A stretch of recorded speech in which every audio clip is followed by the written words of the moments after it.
अस्सलामुअलैकुम बच्चों, होपफुली आप सब लोग ठीक होंगे। आज का जो टॉपिक है वो आपका chapter number 15 statistical inference through hypothesis testing. इससे पहले हमने स्टैटिस्टिकल इन्फरेंस एस्टिमेशन की बात की थी।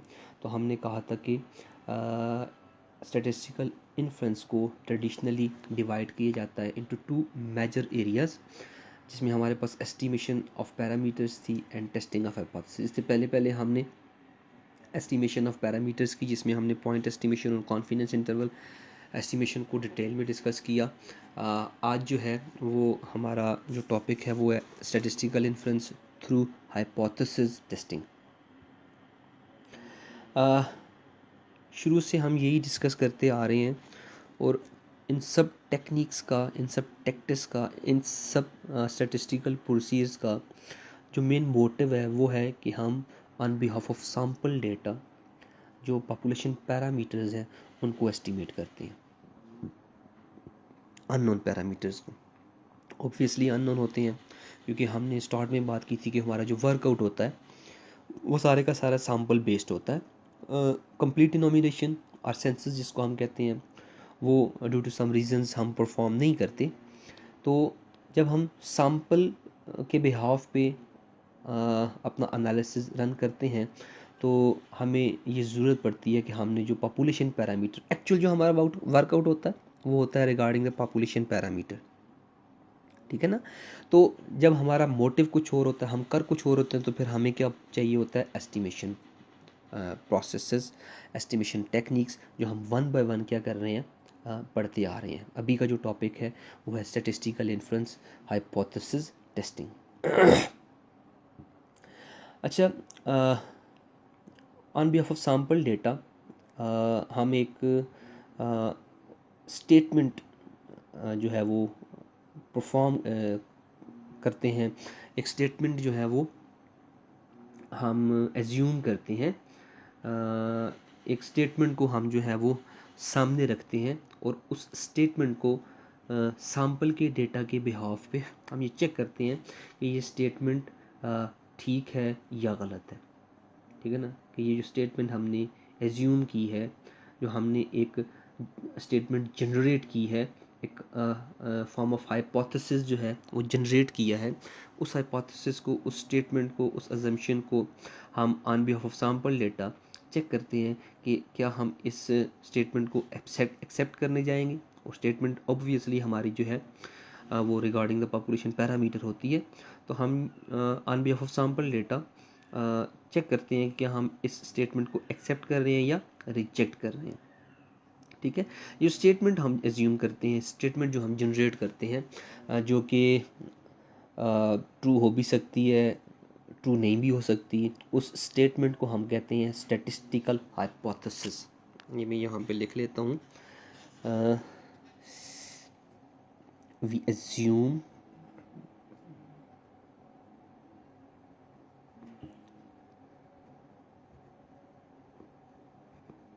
a statement regarding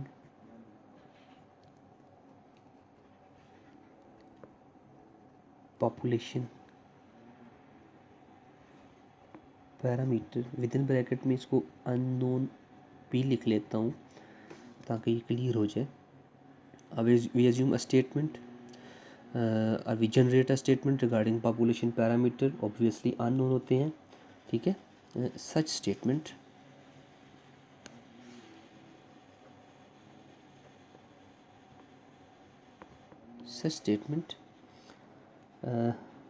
और assumption भी कह सकते हो, which may or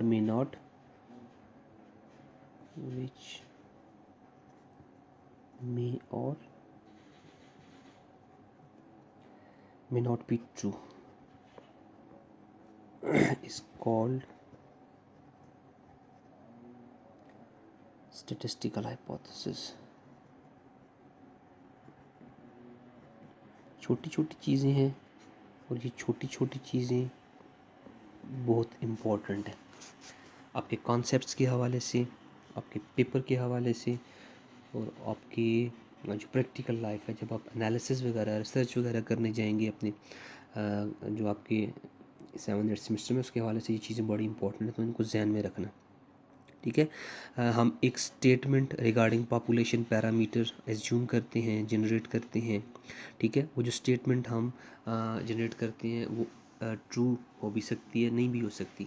ठीक है, फॉल्स भी हो सकती है। तो उस स्टेटमेंट को हम कहते हैं बेसिकली कि ये जो है वो स्टैटिस्टिकल हाइपोथेसिस है। ठीक है ना, हम इस स्टेटमेंट को, इस हाइपोथेसिस को एक्सेप्ट कर लेते हैं एज बीइंग ट्रू। ठीक है ना, कब हम इस स्टैटिस्टिकल हाइपोथेसिस को एक्सेप्ट करते हैं एज बीइंग ट्रू, कब करते हैं? जब ये सैंपल डेटा से सपोर्ट हो रही हो, when it supported by the sample data.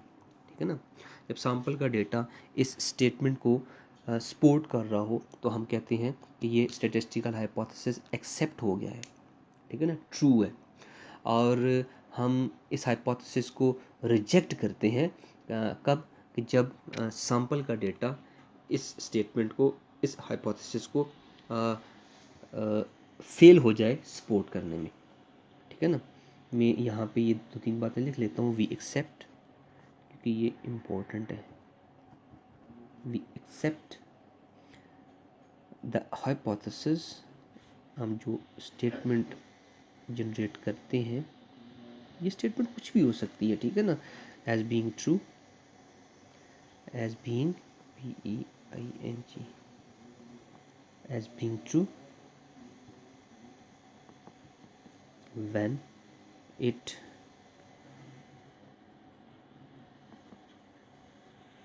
is supported by the sample data।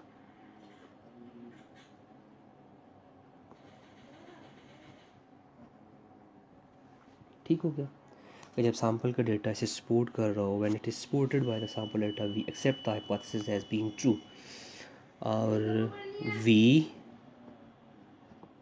Reject hypothesis. छोटी छोटी चीज़ें हैं, मोस्ट इम्पॉर्टेंट। ठीक है ना, when the sample data, when the sample data fail to support it, fail to support it। देख लें। ठीक है ना, रिजेक्शन का डायरेक्ट मतलब ये नहीं है कि स्टेटमेंट गलत है, ये एक्सेप्टेंस का डायरेक्ट ये मतलब नहीं है। रिजेक्शन का मतलब ये हो सकता है कि स्टेटमेंट गलत है, लेकिन एक्सेप्टेंस का डायरेक्ट ये मतलब नहीं है कि ये स्टेटमेंट जो है वो ट्रू है। ठीक है ना, ये बात जहन में रखने की है कि जब हम टर्म रिजेक्ट और एक्सेप्ट की बात करेंगे इन टेस्टिंग ऑफ हाइपोथेसिस, ठीक है, तो रिजेक्शन ऑफ हाइपोथेसिस ये चीज़ डिक्लेयर करता है कि ये हाइपोथेसिस गलत है। रिजेक्ट हाइपोथेसिस का मतलब ये है कि स्टेटमेंट जो हमने जनरेट की है वो गलत है, डायरेक्ट इसका मतलब। लेकिन जब हम एक्सेप्टेंस की बात करेंगे, एक्सेप्टेंस ऑफ द हाइपोथेसिस, तो हम कहेंगे there is no sufficient evidence to reject it. Acceptance का डायरेक्ट ये मतलब नहीं है कि हाइपोथेसिस ट्रू है। हम कहेंगे कि हमारे पास सफिशिएंट एविडेंस नहीं है कि हम इस हाइपोथेसिस को रिजेक्ट कर सकें। सो हम क्या करते हैं कि हम उस हाइपोथेसिस को एक्सेप्ट कर लेते हैं। बेसिक कॉन्सेप्ट्स है थोड़े से, इनको भी हम जो है वो वन बाय वन देख लेते हैं। थ्योरेटिकल कॉन्सेप्ट्स हैं, तो आपको ये चीज़ें सारी की सारी आनी चाहिए। नल हाइपोथेसिस बार बार यूज़ होगा, हर बार यूज़ होगा। And alternative hypothesis, Allah,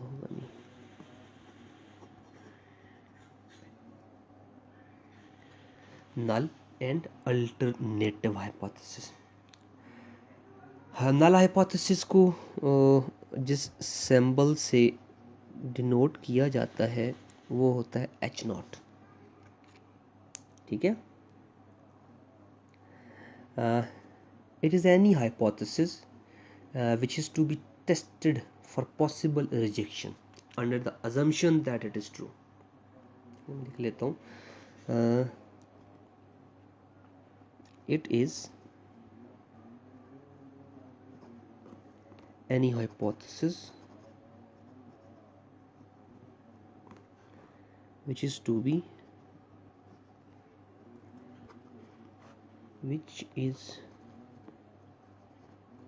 tested for possible rejection।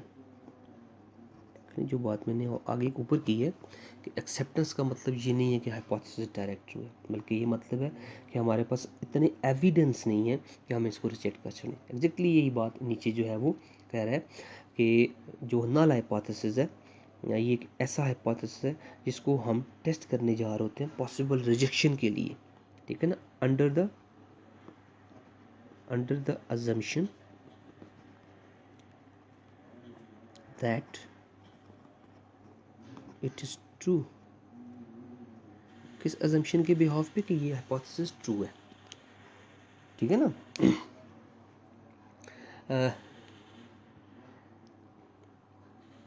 मिसाल के तौर पे मैं कहता हूँ कि एक कॉइन है, ठीक है, और सिक्का जिसको हम कहते हैं, तो इस सिक्के के बारे में एग्जांपल में अजम्पशन जो है वो एक हाइपोथेसिस जनरेट करूँ तो मैं कहूँ जी coin is an unbiased coin, ठीक है, या मैं ये कह सकता हूँ कि a drug is ineffective in curing a particular disease, या मैं ये कह सकता हूँ the difference between the two teaching method is null और ज़ीरो, या मैं कह सकता हूँ इट इज़ रेनिंग आउटसाइड, ठीक है ना। जिस तरह का भी हाइपोथेसिस, या मैं ये कह सकता हूँ कि मेरे इकोनॉमिक्स डिपार्टमेंट के बच्चों की जो एवरेज हाइट है वो 64 इंचज़ है, 60 इंचज़ है, ठीक है ना। मैं ये कह सकता हूँ कि मेरे BS इकोनॉमिक्स के ज़्यादातर बच्चे इंटेलिजेंट हैं। हाइपोथेसिस है ना, कुछ भी कह सकता हूँ तो कोई भी स्टेटमेंट हो सकती है जिसको हम कहते हैं कि ये हाइपोथेसिस है, और ये स्टेटमेंट ऑब्वियसली ठीक भी हो सकती है और गलत भी हो सकती है, ठीक हो गया जी। इसके बाद हमारे पास अल्टरनेटिव हाइपोथेसिस आता है, ठीक है। An alternative hypothesis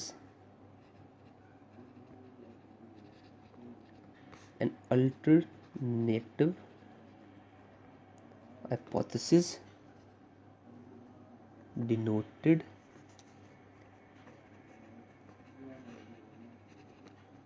by the symbol HA भी कहते हैं, H1 भी कहते हैं, ठीक है। is any other, HA भी होता है, H1 भी होता है। hypothesis is any other hypothesis which we accept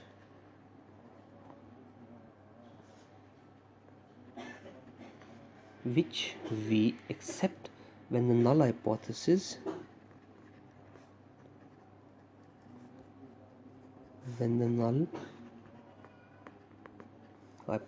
जिसको हम H नेट कहते हैं is rejected, ठीक हो गया जी। अल्टरनेटिव हाइपोथेसिस जिसको HA या H1 से डिनोट करते हैं, एक ऐसा हाइपोथेसिस है जिसको हम एक्सेप्ट करते हैं जब हमारे पास नल हाइपोथेसिस क्या हो जाए, रिजेक्ट हो जाए। बात समझ आ रही है। लाइक मैं कहता हूँ कि हमारे पास अगर H0 जो है, इसको लिखने का तरीका भी देख लें, म्यू जो है ये 62 इंचज़ है, सपोज करते हैं, ठीक है। तो अल्टरनेटिव HA या H1 हो जाएगा mu is not equals to 62 inches, अच्छा, या आप कह सकते हो mu is greater than 62 inches, या आप कह सकते हो mu is less than 62 inches, ठीक है। 3 पॉसिबिलिटीज में जा सकता है ये, क्लियर हो गया ना। अब जब हमारे पास नल हाइपोथेसिस रिजेक्ट हो जाएगा तो इससे हट के जो हमारे पास स्टेटमेंट हैं वो एक्सेप्ट हो जाती हैं, ये हुई, ये हुई, ये हुई, तो इन स्टेटमेंट्स को हम कहते हैं ये अल्टरनेटिव हाइपोथेसिस है, ठीक है ना। एक ऐसा हाइपोथेसिस कि जब आपके पास नल हाइपोथेसिस रिजेक्ट हो जाए तो उस हाइपोथेसिस को हम एक्सेप्ट कर लेते हैं और वो हाइपोथेसिस क्या कहलाता है, अल्टरनेटिव हाइपोथेसिस। अब इससे आगे जो स्टेप नेक्स्ट आता है वो है सिंपल एंड कंपोजिट हाइपोथेसिस।